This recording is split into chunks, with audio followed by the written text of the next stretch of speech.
Good morning, everyone. Thank you very much for attending and welcome to the Sea Carpline. So I'm just going to go over what Sea Carpline do, how long we've been established for, and as Gyaniji shared their personal journey, how the Sea Carpline was established. So if we just go on to the next slide. Okay, so what is the Sea Carpline? So the Sea Carpline is a 24/7 telephone and email inquiry service. So we get calls nationwide.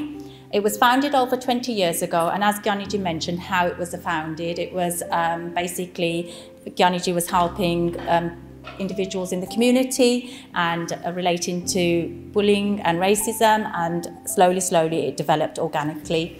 It's open to all, so all backgrounds from anywhere, everywhere, nationally and locally. And how the Sea Carpline runs is we're heavily reliant on volunteers. So I'll go into the structure a bit later on. So our volunteers come from different backgrounds. So they could be from counselling, domestic abuse backgrounds, solicitors, lawyers, people working in the community. So volunteers are various, and they're bilingual. They speak different languages because being a helpline, helping different communities, we need to be bilingual in offering our services. So we also, with our volunteers, we have call handlers and we have project volunteers, and we have the different streamlines of project volunteers, which I'll break down further, which is social media, project management, HR and IT support, but we'll go into that later on in the structure. So if we just go into the next slide, please. So what are the aims of the charity? The aims of Sea Carpline is to create a safe haven for individuals to seek support and help. So that's for the different areas that we support, and for sensitive issues as well, taboo, stigma attached issues like mental health, suicide, etc. So what is our aim is to proactively tackle grassroots issues affecting the community, and that's through education and awareness, running campaigns, running awareness campaigns as well, which we're currently running with the suicide prevention and mental health. So also it provides opportunity for the community to get involved in helping each other and helping individuals in serving the community locally and nationally. So if we just move on to the next slide.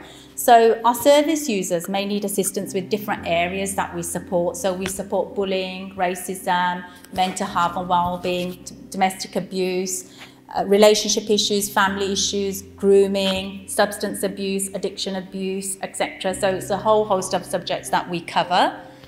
If we just move on. So ways in which we assist our service users. So as Gyaniji mentioned, we're a listening ear, we help, we take the calls in the first instance, and we signpost, we coach, we counsel, and we also basically signpost to other agencies where they may need help.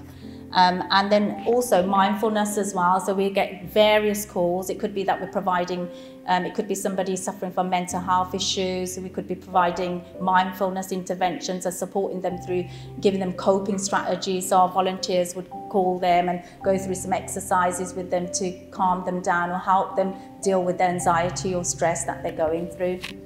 And also signposting, last but not least, signposting them to specific agencies that can help and which need more professional help in those areas. So what's the structure of the Sea Carpline? The structure of the Sea Carpline is we've got the trustees at the top, 3 trustees, and then we've got the management, which is Gyani Sukha Singh, and we've got operations lead, HR, Sonia Rai, who just met there, is the HR operations lead and works with the Sea Carpline on a volunteer basis.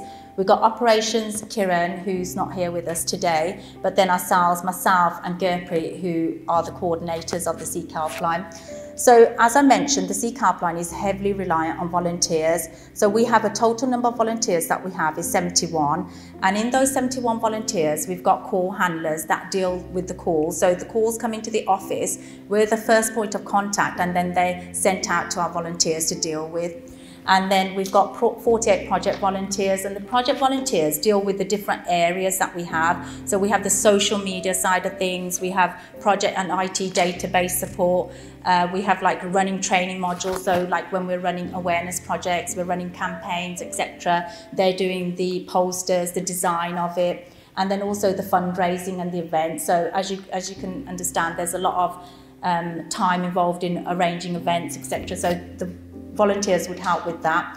And then we've got regional leads that help with the calls. So in each area, we've got regional leads which will take on the calls, which are the second point of contact for the calls, and then they would allocate it to their volunteers that they manage and support.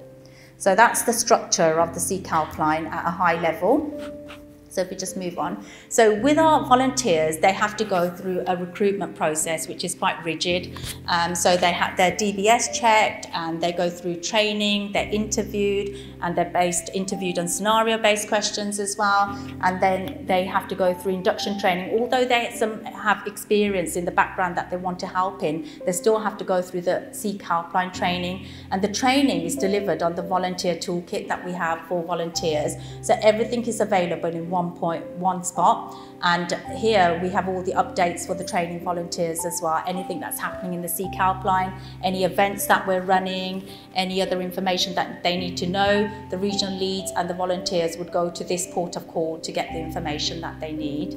So in a nutshell, that's what we do at Sea Carpline at a high level.